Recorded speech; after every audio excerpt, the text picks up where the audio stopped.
You almost had it.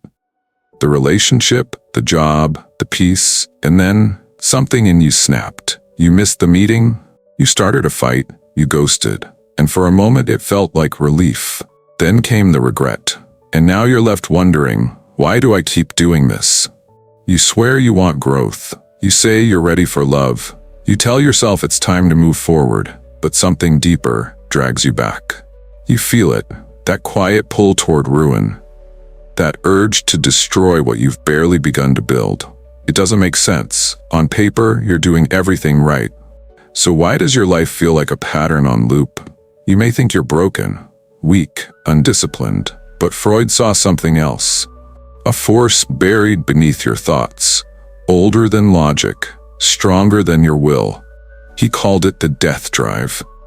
And once you see it for what it is, you'll stop blaming yourself. You'll stop living like your shadow is in control. Because self-sabotage isn't the end. It's the beginning of knowing who's really running the show. Sigmund Freud, the father of psychoanalysis, once made a disturbing observation. Not all human behavior is driven by the desire to feel good. He noticed that even after people healed, even after they found safety, stability, love, they returned to chaos. Again and again, they repeated traumas, they clung to suffering, they destroyed their own progress. And that's when he proposed something radical. There's a force inside you that doesn't want peace, it doesn't want success, it doesn't even want to survive. Freud called it thanatos, the death drive. It's not a wish to die in the literal sense, it's subtler than that.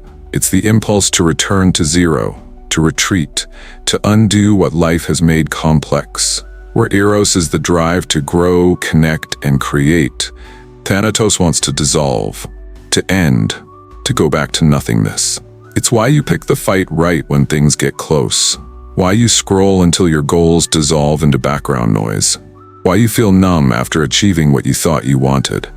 Self-sabotage isn't always fear of failure. Sometimes it's fear of being fully alive. Because being alive means risk. It means uncertainty, tension, responsibility, loss. And part of you is terrified of that. So it reaches for what feels familiar. Retreat. Regression. Repetition. The comfort of coming undone. This doesn't mean you're doomed. But it does mean you can't fight self-sabotage with willpower alone.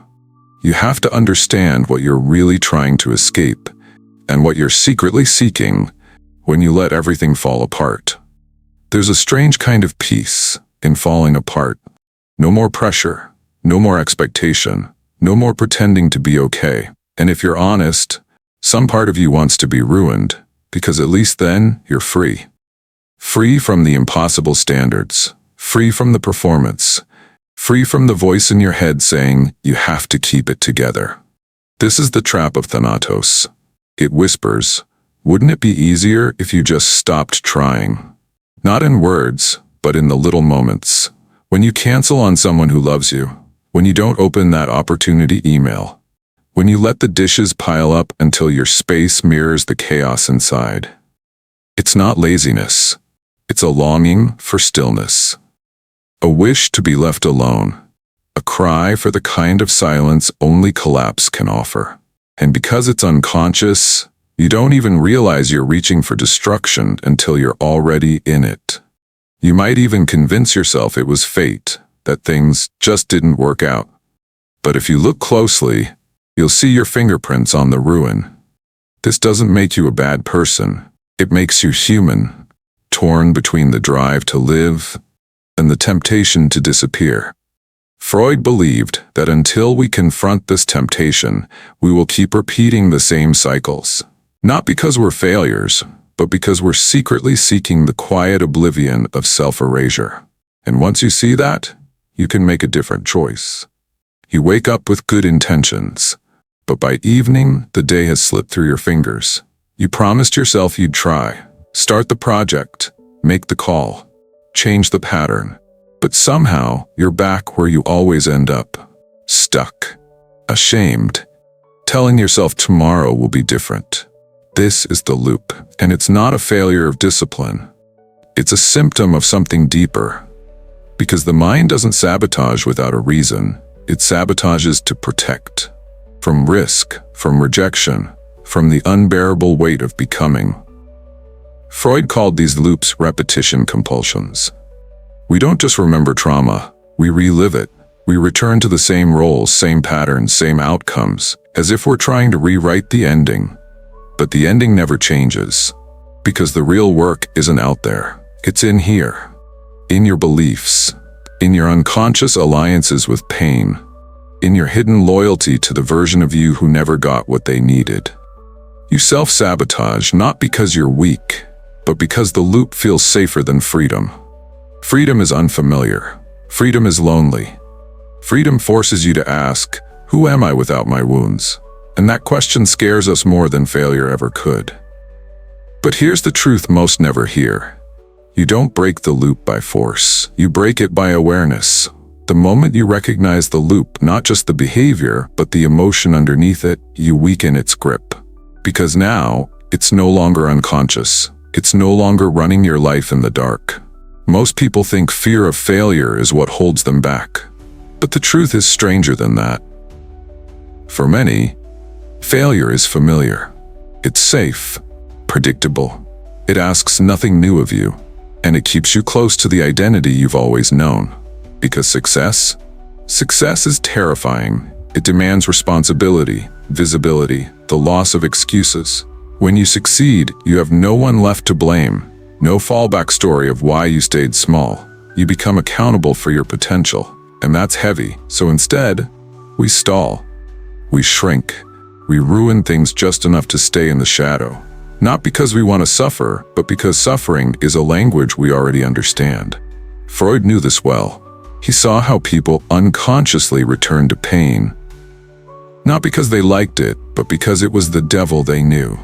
This is the dark seduction of the death drive. It's not about physical death. It's about psychic withdrawal. The quiet erasure of agency. You give away your power little by little until life just happens to you. But what if that's not the whole story? What if every act of self-sabotage was actually a cry for transformation? A twisted attempt at rebirth? Because part of you knows the life you're living isn't the one you're meant for. What if the collapse isn't the end, but the invitation? There's a moment, after the sabotage, after the shame, after the dust settles, when something strange happens, a kind of silence.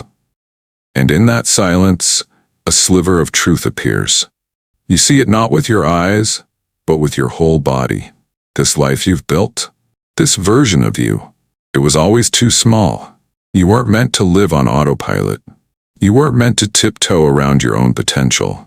You weren't meant to survive every day like it's a war. You were meant to choose, to speak, to create. And the part of you that's been sabotaging?